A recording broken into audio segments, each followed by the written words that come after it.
The next feature is called as the dynamic binding. Before learning the dynamic binding, first you have to learn what is the meaning of binding. Now for this one, I will explain with some small example here. This program. This type of program you already learn in the C programming. Here the main function call a function called as function1. What happens actually, whenever you are calling a function1 here, the compiler check for the function1 and provide a link between these two, call and a function definition. Okay, whenever you call a function, it is linked to this function definition, and this type of linking is done at the time of compilation in C programming. So it is called as a static binding. Now when you run the main function, it is call a function1, and this function1 is nothing but actually it is calling this function definition. It is done at the time of compile time. So it is called as a static binding. Binding is nothing but calling a particular function definition when you are calling or running the particular function definition when you are calling a function.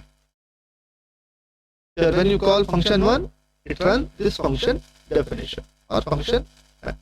Yeah. In the dynamic binding means that the code associated with a given procedure call is not known until the time of call at runtime. It is associated with polymorphism and inheritance. Here what is the meaning here is,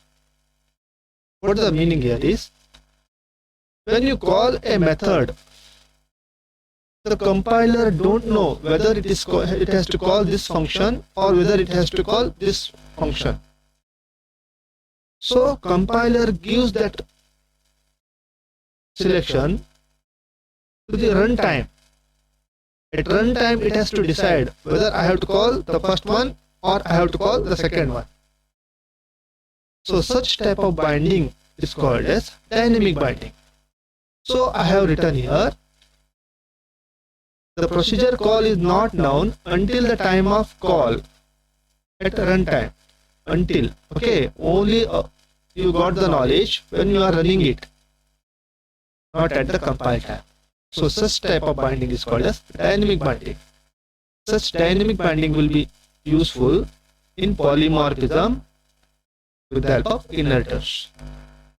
Now this is small example I have given. Which function, this one or this one, I have to call, I don't know, whenever you call like this. If you see this one here, in this polymorphism, if I call, create a variable of this shape and created an object of circle, created an object of box or created an object of triangle, until this variable is connected to any one of this object, I don't know which draw method I have to call.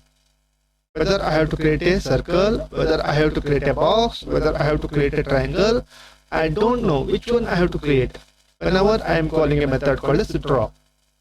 When you run the program, then you can decide whether I have to create a box or circle. So such feature is called as dynamic binding.